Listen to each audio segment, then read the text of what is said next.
when the world comes calling. Monday morning arrived with all the subtlety of a thunderstorm. Nathan Sterling stepped out of the elevator on the executive floor of Sterling Innovations, expecting another ordinary day of meetings. Instead, every conversation stopped. His executive assistant, Julia, hurried toward him carrying a tablet. "We have a problem." Nathan accepted the device. Across the screen was a celebrity news website. The headline read, "Billionaire CEO's Mystery Woman. Who is the waitress from Willow Creek?" Beneath the headline were several photographs. Nathan carrying folding chairs at the community center. Nathan laughing with children after the pumpkin pie incident. Nathan and Emma sitting beside the river with cups of coffee. None of the photos showed anything inappropriate. They simply showed two people enjoying each other's company. Yet somehow they felt deeply personal. Nathan's jaw tightened. "Who took these?" "We're not sure." Julia hesitated. "They've already been shared thousands of times." Nathan looked at another image. Emma was laughing at something he had said, completely unaware someone was photographing her from across the street. A wave of guilt washed over him. She hadn't chosen this. She hadn't asked for reporters, headlines, or strangers dissecting her life. She had simply been kind to someone she believed was another traveler passing through town. "Get legal involved," Nathan said quietly. "And issue a statement?" No. Julia looked surprised. No. The statement would only make the story bigger. He handed the tablet back. "My concern isn't the company. It's Emma." 300 miles away, Willow Creek remained blissfully unaware. Emma unlocked the cafe just before sunrise. The familiar smell of fresh coffee and warm cinnamon greeted her like an old friend. She smiled. Another ordinary Monday. Or so she thought. By 8 o'clock, the breakfast crowd had filled nearly every table. The bell above the door chimed again. This time, 3 strangers entered carrying expensive cameras. Martha looked up from the register. "Can I help you?" One of them smiled politely. "We're looking for Emma Carter." Emma approached, balancing a tray of coffee mugs. "I'm Emma." The woman immediately raised a microphone. "Emma, is it true you're dating billionaire Nathan Sterling?" The entire cafe fell silent. Emma blinked. "I'm sorry, what?" Another reporter stepped forward. "How long have the two of you been seeing each other? Were you aware of his wealth before you met him? Has he bought you any gifts?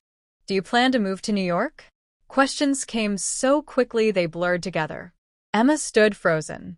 Martha quickly stepped between Emma and the cameras. "That's enough. We're just asking a few questions. And I'm asking you to leave." The lead reporter smiled professionally.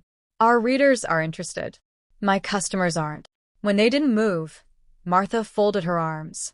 "I can ask politely once." The room remained silent. Several regular customers quietly stood from their booths. Frank, the retired mechanic, moved beside the doorway. Mr. Holloway crossed his arms near the counter. The firefighters at table 6 rose together. No one threatened anyone. They simply stood beside Martha. The reporters exchanged uneasy glances. One finally nodded. "We're leaving." As they walked outside, Frank locked the cafe door behind them.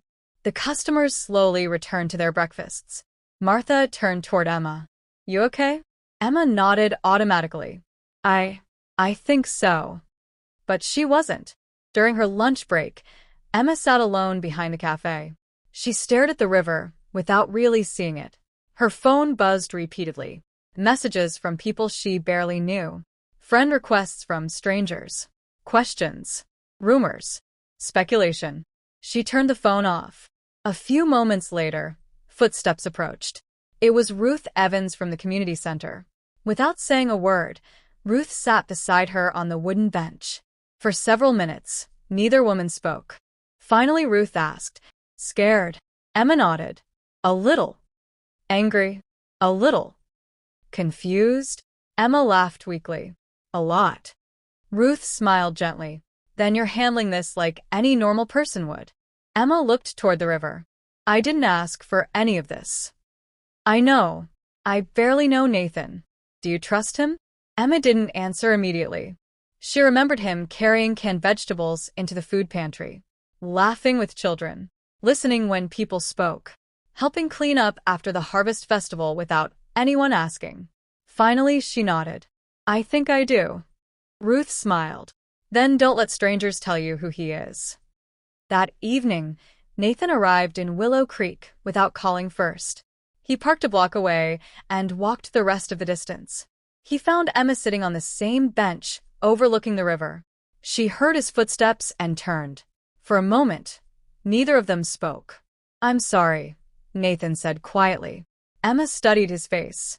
You didn't invite reporters. No. You didn't ask anyone to follow us. Never.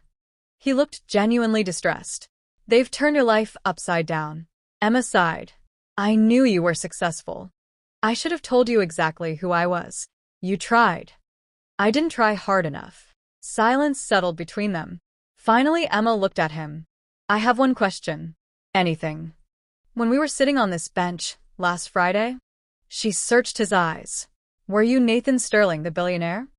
He nodded slowly. Yes. And when you helped carry tables? Yes. When you got pumpkin pie all over your sweater? He smiled. Unfortunately, yes. Emma couldn't help laughing. So, she stepped a little closer.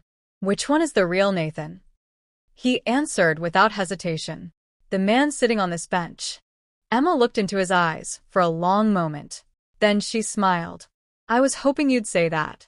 Relief flooded across Nathan's face. Not because everything had been fixed. It hadn't. The reporters would return. The headlines would continue. The attention would only grow louder.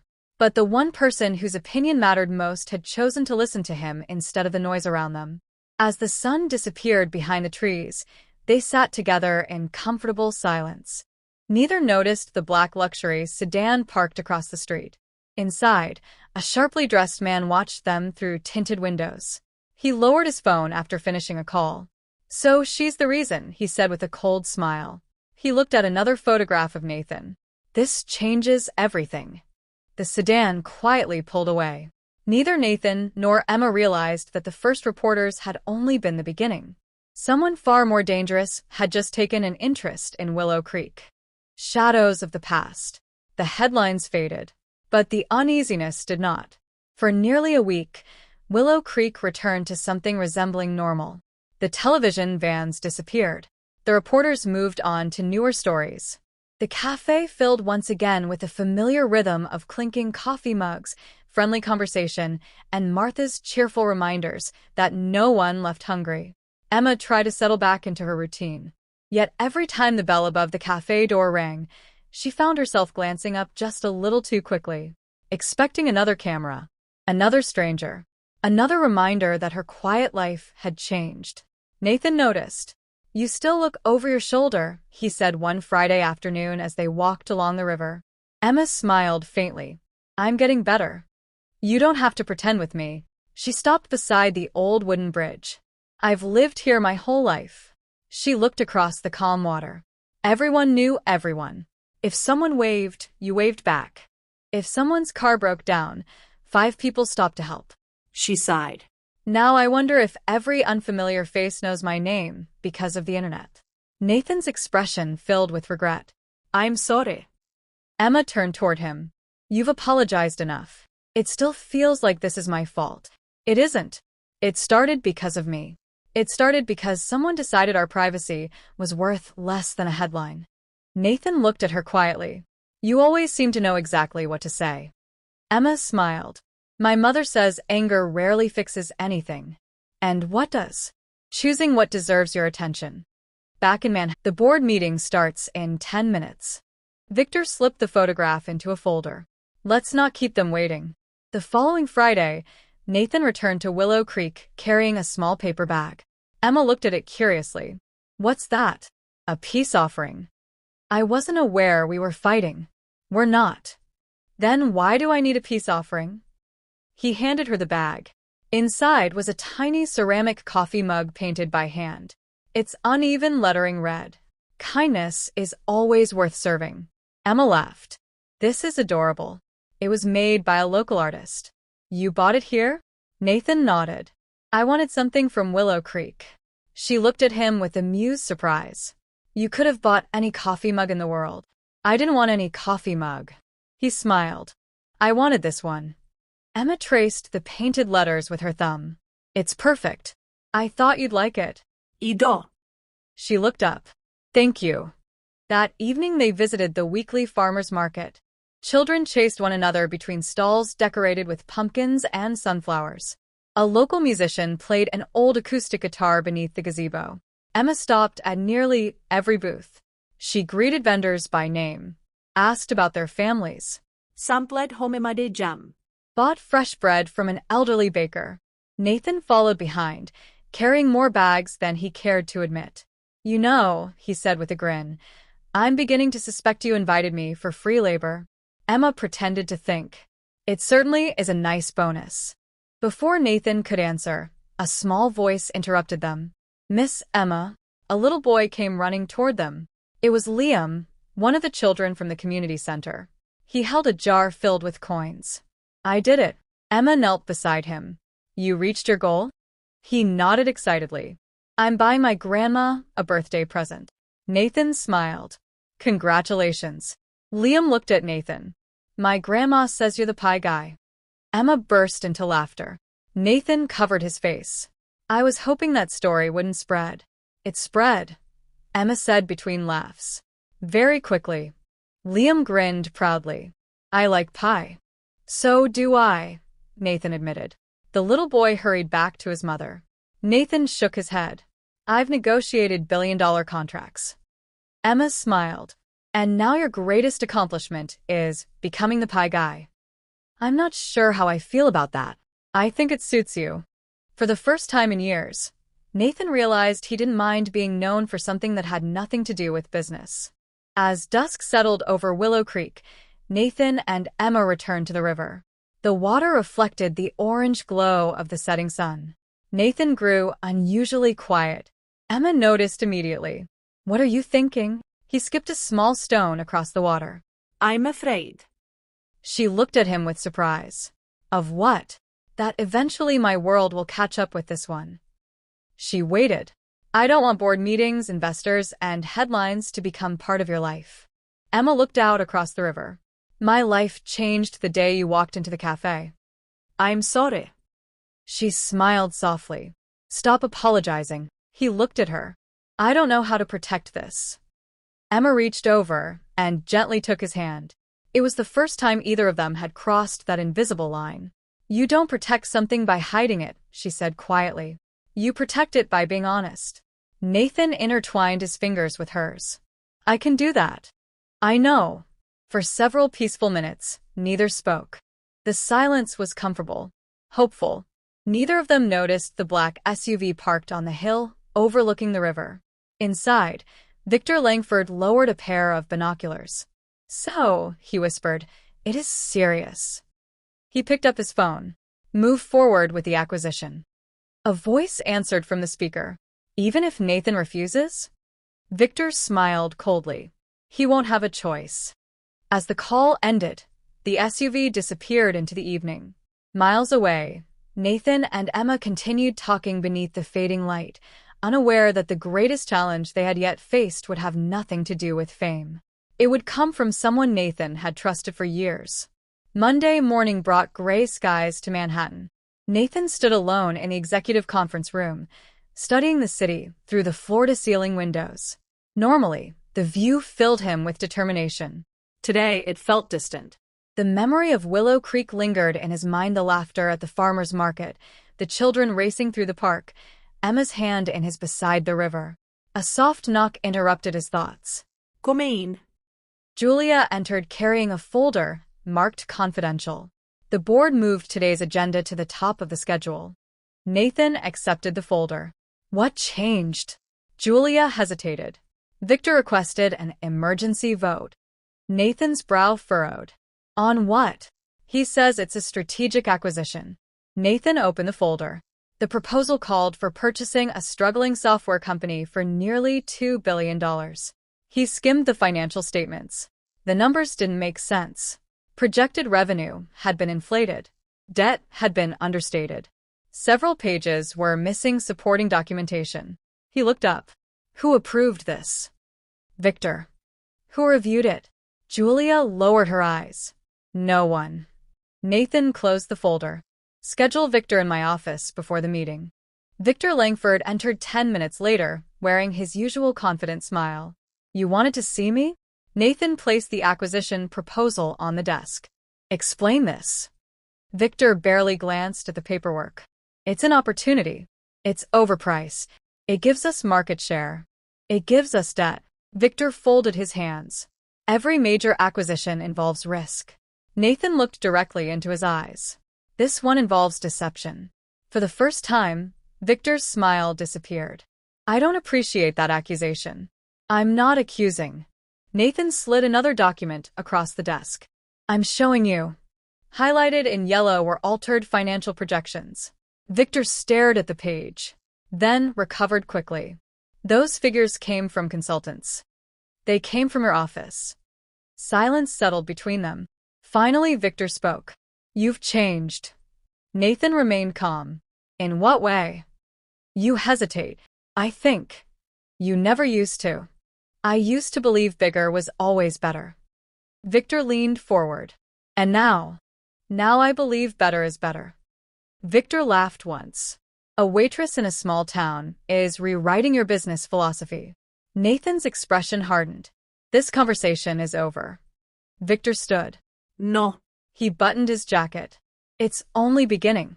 Meanwhile, Willow Cafe buzzed with its usual lunchtime crowd. Emma carried a tray of sandwiches toward table 6 when Martha noticed. She seemed distracted. You've read the same order 3 times. Emma looked down. I have. You've been somewhere else all morning. Emma smiled apologetically. I suppose I have. Martha poured 2 cups of tea. Come sit. They settled into a quiet booth near the back. You miss him. Emma laughed softly. Is it that obvious? I've been alive long enough to recognize that look. Emma wrapped her hands around the warm mug. I've never met anyone like Nathan. What do you mean? He listens. Martha smiled. That's rarer than people realize. He notices things. Such as? Emma looked toward the window. He remembers people's stories. The little boy saving money for his grandmother.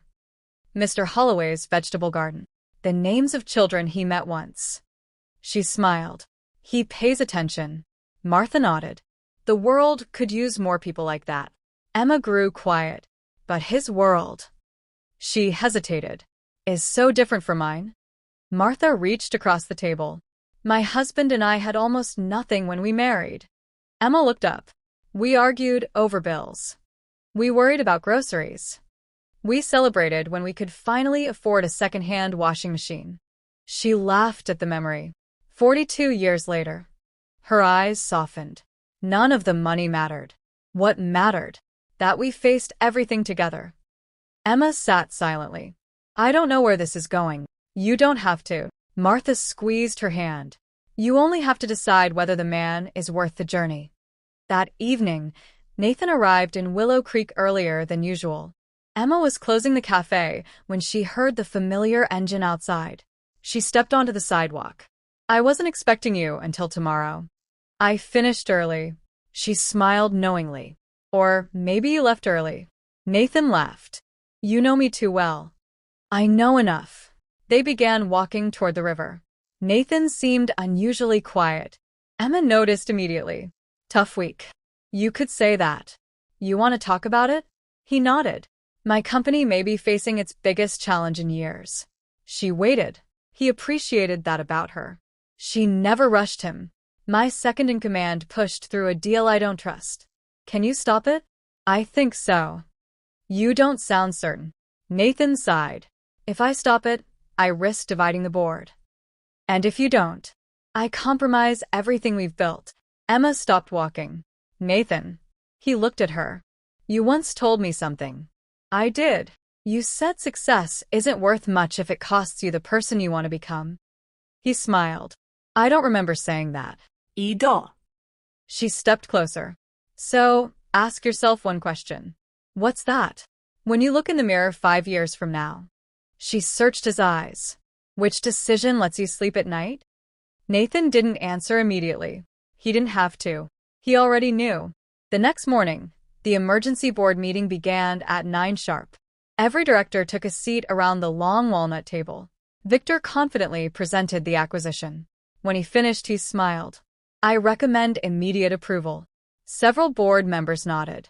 Nathan slowly stood. I have another recommendation. The room fell silent. He walked to the front of the room and projected a new set of financial reports onto the screen. These are the original numbers. Murmurs spread around the table. The proposal you received was altered. Victor's face remained calm, but his eyes betrayed him. Nathan continued. I will not allow this company to grow through dishonesty. One by one, the directors studied the evidence. The atmosphere shifted. Victor realized he was losing the room. He looked at Nathan with quiet fury. This isn't over. Nathan met his gaze. No. It isn't. As the meeting adjourned, Nathan stood alone in the conference room. He had protected the company, but he also knew something else. Victor Langford wasn't the kind of man who accepted defeat. Across the country, Emma unlocked Willow Cafe for another ordinary morning, completely unaware that the battle taking place in Manhattan was about to reach her quiet little town. For the first time since they had met, the danger facing Nathan and Emma wasn't misunderstanding or unwanted attention. It was someone willing to destroy both of their worlds to get what he wanted. The choice that defines us. The first sign that something was wrong came on a quiet Tuesday morning. Martha stood behind the counter at Willow Cafe, sorting invoices, while the breakfast crowd slowly trickled in. She frowned as she opened a plain white envelope with no return address. Inside was a single sheet of paper. No signature. No greeting. Just one sentence printed in bold black letters. Tell Emma Carter to stay away from Nathan Sterling if she values her peaceful little life. Martha's smile disappeared. She quietly folded the note and slipped it beneath the register before Emma could see it. Morning, Martha. Emma hurried through the front door carrying 2 paper bags. I brought those blueberry muffins Mrs. Donnelly likes. Martha forced a smile. You're an angel. I've been called worse. You certainly have. Emma tied on her apron and immediately began greeting customers. To everyone else, it looked like another ordinary morning. But Martha couldn't stop thinking about the note. Who would send something like that? And why? 300 miles away, Nathan had just finished speaking with Sterling Innovation's legal team. Julia entered his office carrying another folder. This arrived from corporate security.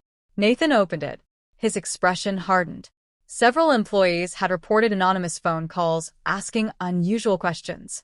Questions about Nathan's travel schedule, His weekends. his trips to Willow Creek. The pattern was impossible to ignore. Someone wasn't just interested in the company anymore. Someone was interested in him. And by extension, Emma. Nathan looked up. I want a complete investigation. Julia nodded. I've already started one. And Julia? Yes. If there's even the slightest chance someone is targeting Willow Creek, I want to know immediately. That Friday, Nathan drove to Willow Creek earlier than usual. He found Emma sweeping the front sidewalk before opening the cafe. She looked up and smiled. You're 2 hours early. I know. She rested the broom against the wall. Everything okay? Nathan hesitated. There are some issues at work. She immediately noticed the concern in his eyes. This isn't about business, is it? No. He took a slow breath. I think someone has been asking questions about you. Emma blinked. About me? I don't know exactly why. But I wanted you to hear it from me before you heard rumors. Emma leaned against the porch railing. I've never understood why people become obsessed with other people's lives. Nathan looked down. Sometimes power makes people forget where the boundaries are. She stepped closer. Are you in danger? I'm not sure. And me? His silence answered the question. That evening, Nathan stayed long after the cafe closed. Together, he, Martha, and Emma locked the doors, checked the windows, and made sure the building was secure. Finally, Martha looked at the two of them. I'm old enough to know fear when I see it. Nathan started to speak, but she raised a hand. I also know courage. She smiled gently. Fear tells you to run. She looked at Emma. Courage tells you to stand together. Emma reached for Nathan's hand. I'm not running. Nathan looked at her with admiration. You shouldn't have to face this. I won't. She smiled softly. Because I won't be facing it alone. The following morning, Nathan joined several volunteers repairing a playground behind the community center. The project had been planned for weeks. Parents painted benches. Teenagers spread fresh mulch. Children eagerly waited for the ribbon-cutting ceremony. Nathan spent most of the morning tightening bolts and assembling swings. Halfway through the project, Liam, the little boy who had once called him the pie guy, walked over carrying a juice box. My grandma says helpers need breaks. Nathan laughed. Your grandma sounds very wise. Liam handed him the juice box. You look tired. I might be. You can have mine. Nathan looked at the little boy, deeply touched. Thank you. You helped fix our playground. Liam shrugged as though it were obvious. That's what friends do. Nathan watched the child run back toward his grandmother. He realized something profound. In the boardroom, loyalty was often negotiated. In Willow Creek, it was simply given. Later that afternoon, Nathan and Emma sat on the old bridge overlooking the river. The water flowed gently beneath them, reflecting the golden light of the setting sun. Emma rested her elbows on the railing. When I was little, she said, my dad used to bring me here whenever I was worried. Nathan smiled. What did he say? He'd point at the river. She watched the current. See how the water keeps moving? Nathan listened quietly. He'd tell me that no matter how many rocks it met, it always found a way forward. She looked at Nathan. I've never forgotten that. Nathan reached into his jacket pocket. I have something for you. He handed her a small wooden box. Inside lay a simple silver compass. Its lid was engraved with 4 words. Always find your way. Emma looked up, her eyes shining. It's beautiful. My grandfather carried it for years. She gently closed the lid. This must mean a great deal to you. It does. Then why give it to me? Nathan smiled. Because whenever life gets confusing. He paused. I hope it reminds you that there is always a way forward. Emma closed the distance between them and wrapped him in a quiet embrace. Neither of them spoke. The moment needed no words. 100 yards away, hidden behind a line of trees, a camera shutter clicked. Once. Twice. 3 times. Inside a parked vehicle, an unseen observer lowered a telephoto lens. A message was typed into a secure phone. Confirmed. They're emotionally committed. Proceed with phase 2. The message was sent. The engine started. The vehicle disappeared down the winding country road before anyone noticed it had ever been there. As twilight settled over Willow Creek, Nathan and Emma remained on the bridge, believing their greatest challenge was learning to balance 2 very different worlds. They had no idea that someone else had already made a decision. And that decision would test not only their love, but their courage, their integrity, and everything they believed about trust. The heart of Willow Creek. Saturday dawned crisp and clear. The worries of the previous week seemed to melt away beneath a sky painted in brilliant shades of blue. For the first time in days, Emma woke with a sense of peace. She opened the curtains of her small apartment and smiled as sunlight poured across the worn wooden floor. Down on Main Street, shop owners were already arranging flower boxes and opening storefronts. Today was Founders' Day. It was Willow Creek's biggest celebration of the year. Children had spent weeks building parade floats. Local musicians had rehearsed late into the evenings. Every business along Main Street decorated its windows in the town's signature colors of deep blue and white. Emma loved Founders' Day. She always had. When she was a little girl, her father would lift her onto his shoulders so she could watch the parade. Her mother would buy cinnamon-roasted almonds from the same vendor every year, insisting they tasted better than anywhere else. Some traditions never changed. She hoped this one never would. Nathan arrived just after 8. Instead of his usual SUV, he drove an old blue pickup truck he had borrowed from Frank while helping him restore the engine the previous weekend. Emma laughed the moment she saw it. I almost didn't recognize you. Nathan stepped out, grinning. I thought I should blend in. She circled the truck slowly. You've gone from luxury executive to country mechanic surprisingly fast. I even know how to check the oil now. I'm impressed. So am I. He leaned against the truck. I may frame the owner's manual. Emma shook her head, laughing. I think Willow Creek is changing you. I hope so. The town square buzzed with excitement. Children darted between booths with painted faces and balloons. A bluegrass band played cheerful music beneath the gazebo. The aroma of smoked barbecue, kettle corn, and fresh-baked pies drifted through the cool morning air. Nathan paused to take it all in. You know, he said quietly, I've attended charity galas with celebrities, governors, and billionaires. Emma looked at him. And I've never seen people this happy. She smiled. That's because nobody came here to impress anyone. As they walked through the festival, nearly everyone greeted Emma by name. Morning, Emma. Save room for pie. Tell your mother we're praying for her. Nathan noticed something. Every greeting carried genuine affection. Not obligation. Not networking. Not convenience. People simply cared. Mrs. Donnelly waved them over to her quilting booth. Nathan. He looked around. Me? Of course you. She handed him a handmade quilt. I've been saving this. Nathan unfolded it carefully. The center square featured a stitched image of Willow Creek's old covered bridge. The corners were embroidered with tiny coffee cups. It's beautiful. Mrs. Donnelly smiled. You've become part of this town. Nathan looked genuinely moved. I don't know what to say. Say you'll use it. I will. And stop looking so surprised. She winked. Kindness tends to come back around. Near noon, the mayor stepped onto the small stage. Ladies and gentlemen, the crowd gradually quieted. This year, we'd like to recognize someone who reminds us what community truly means. The mayor smiled toward Emma. Emma Carter. Emma's eyes widened. Oh no. Martha nudged her gently. Go. I don't like being on stage. Exactly why you belong there. The crowd applauded as Emma reluctantly walked forward. The mayor handed her a small crystal plaque. For years you've quietly served this town. He smiled warmly. You've delivered meals to shut-ins. You've organized food drives. You've spent countless evenings helping children with homework at the community center. You've done all of this without asking for recognition. The mayor paused. So today, he presented the plaque. We'd like to say thank you. Emma blinked back tears. I don't know what to say. Just be yourself, someone called from the crowd. She smiled. I never helped because I wanted awards.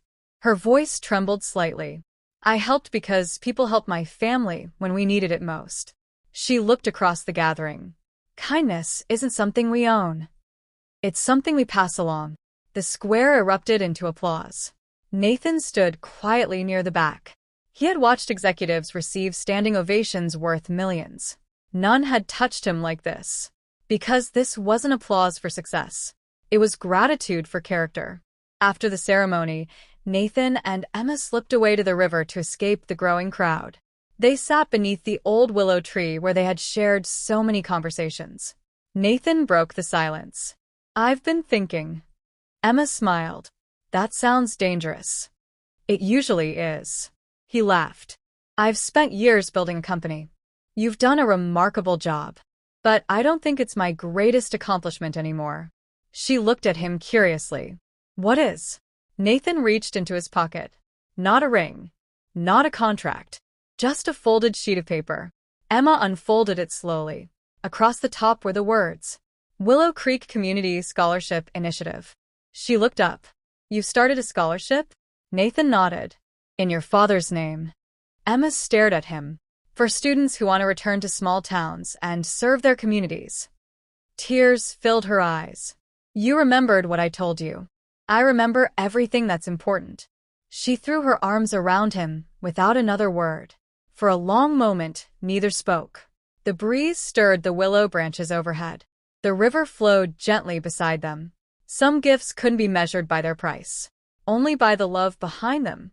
Across town, Victor Langford watched the festival from inside a black sedan. He lowered the file resting on the passenger seat. Inside were legal documents, corporate reports, and one final proposal that could force Nathan to choose between his company and the life he was beginning to build in Willow Creek. Victor smiled to himself. "Enjoy today," he murmured. "Tomorrow." He started the engine. Everything changes. The sedan disappeared into traffic, leaving behind a peaceful town that had no idea a storm far greater than wind or rain was already on its way. Nathan and Emma remained beneath the willow tree, talking about hopes instead of fears and tomorrow instead of yesterday. Neither realized that the greatest test of their relationship would not be whether they loved each other. It would be whether they were willing to sacrifice for one another when everything they had built was placed at risk. Sometimes love is declared with words. Sometimes it is proven by choices. And the hardest choices were still ahead.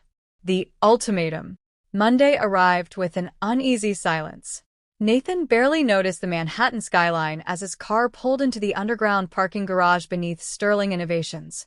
For the first time in years, he wasn't thinking about quarterly earnings or investor expectations.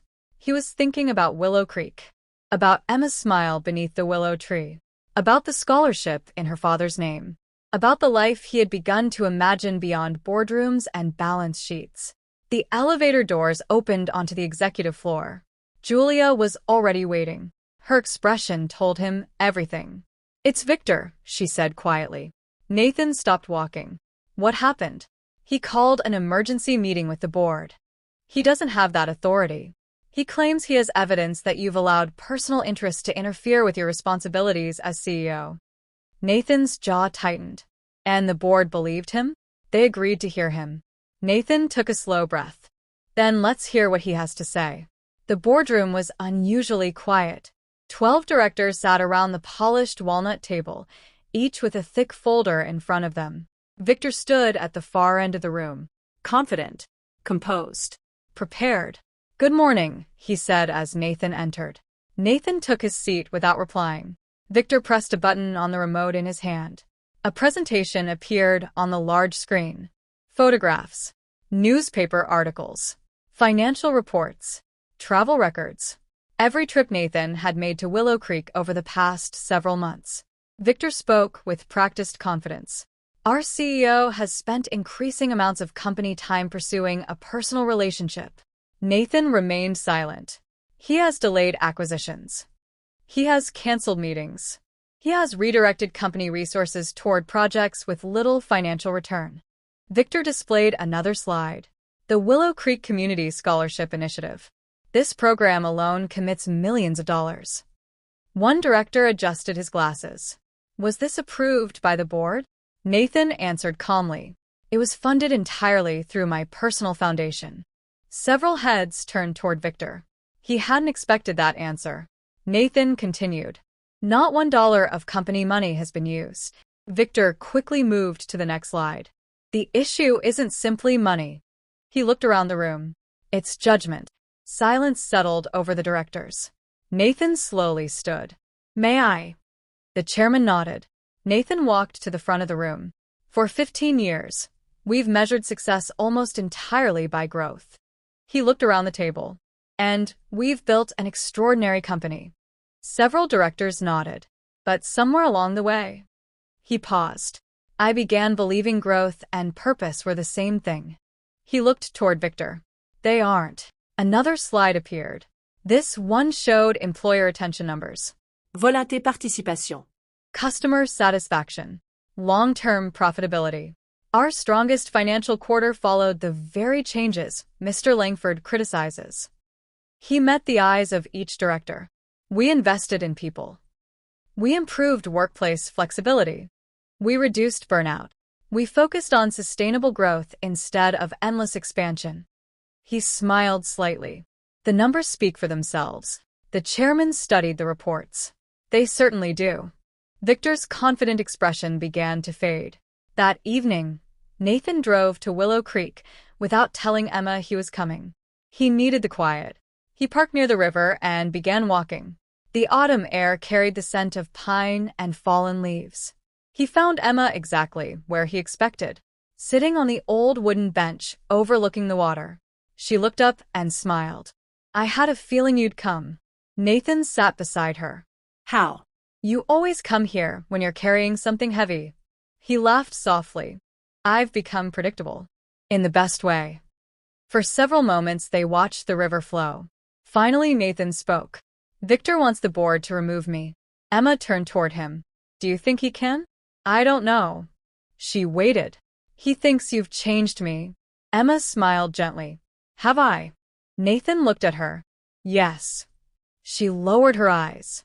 I'm sorry. He immediately shook his head. No. He took her hand. Don't ever apologize for making me a better man. Tears shimmered in Emma's eyes. I was afraid this would cost you everything. Nathan looked across the water. Maybe it already has. Emma's voice was barely above a whisper. If the board gives you a choice. He looked at her. Between your company and this town. She couldn't finish the sentence. Nathan already understood. He squeezed her hand. There was a time when I would have chosen the company without hesitation. And now? He smiled a calm, certain smile she had never seen before. Now I know what success is supposed to protect. Emma leaned her head against his shoulder. Neither of them noticed Frank approaching from the nearby walking path. The retired mechanic stopped when he saw them. He smiled to himself and quietly turned around, giving them their privacy. Some moments, he murmured as he walked away, belong only to the people living them. The next morning, Victor arrived at his office expecting congratulations. Instead, Julia was waiting outside his door. The chairman would like to see you. Victor smiled. I imagine he has good news. Julia's expression remained unreadable. He has news. Minutes later, Victor entered the chairman's office. 3 board members were already seated inside. A folder rested on the desk. The chairman slid it toward him. Our independent audit is complete. Victor opened it. His smile disappeared. The altered acquisition reports. Unauthorized communications. Hidden financial incentives. Every detail had been documented. You've breached your fiduciary responsibility, the chairman said quietly. Victor looked around the room. You don't understand. No, the chairman replied. We understand perfectly. Outside the office, Nathan stood at the window overlooking the city. His phone vibrated. A message from Emma appeared. Don't forget to eat lunch today. Nathan laughed. In the middle of one of the most important weeks of his career, she was worried about whether he had eaten. He typed a reply. Only if you promise the same. A few seconds later, her response arrived. Deal. Nathan slipped the phone back into his pocket. For the first time in a very long while, he realized something remarkable. No matter what happened with the board, no matter what tomorrow brought, he was no longer facing it alone. And somehow, that made even the greatest challenges seem smaller. Epilogue. The richest life. 5 years later, the little town of Willow Creek had changed. Not because towering buildings had replaced its charming storefronts. Not because luxury hotels lined its quiet streets.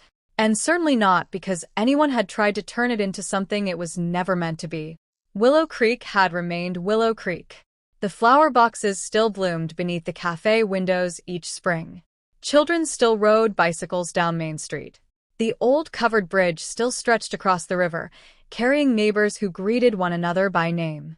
The town had grown not in size, but in spirit. The scholarship established in honor of Emma's father had helped dozens of young people pursue careers in teaching, nursing, engineering, and agriculture.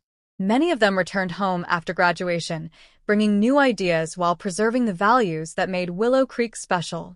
The community center had expanded into a place where families gathered every day of the week.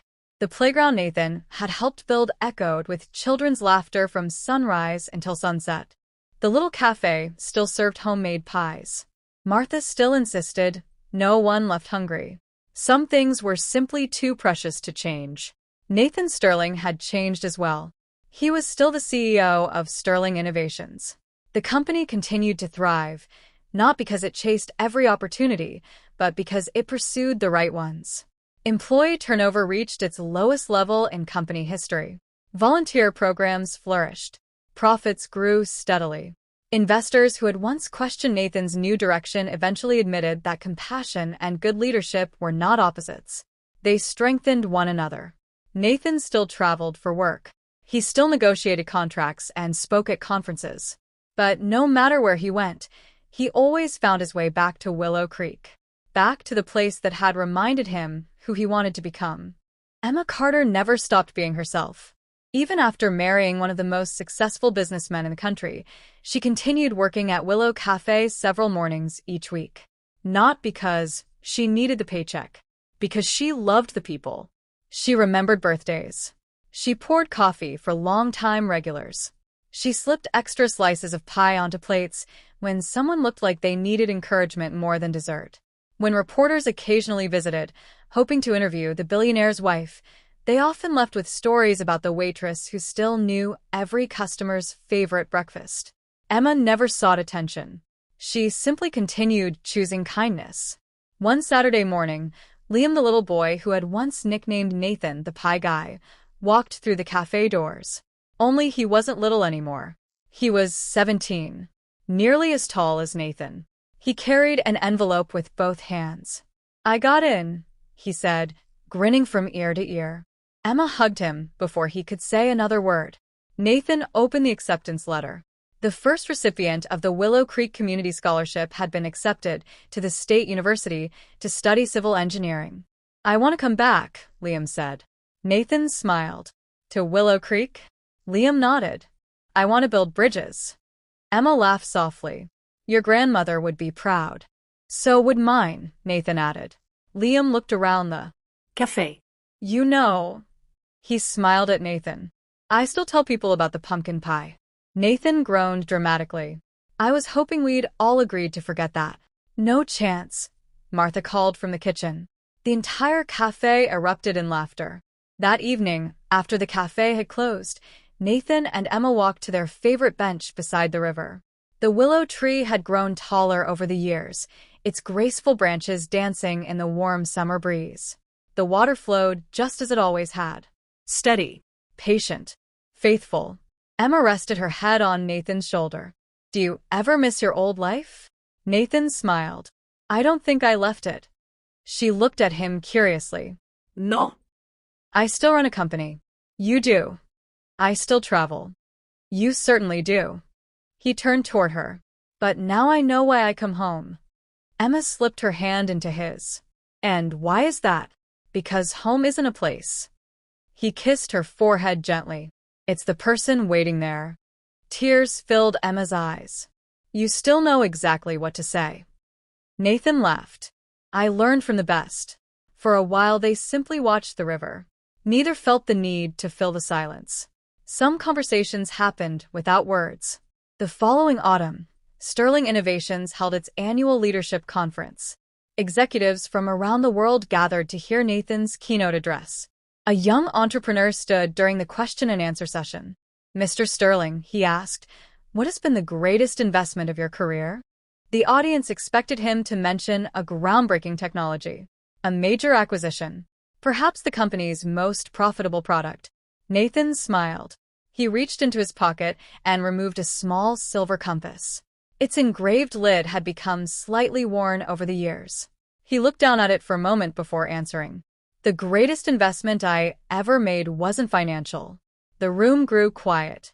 It was choosing people over prestige. He looked toward the front row, where Emma sat smiling. "I spent years believing success was measured by what I accumulated."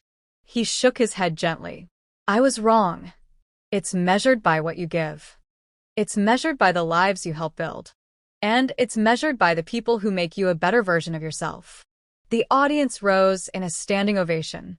Nathan accepted it graciously. But when the applause ended, his eyes found Emma's once again. She smiled the same warm smile that had greeted a weary traveler walking into a small-town cafe years before. Some things never changed, and he was grateful for that.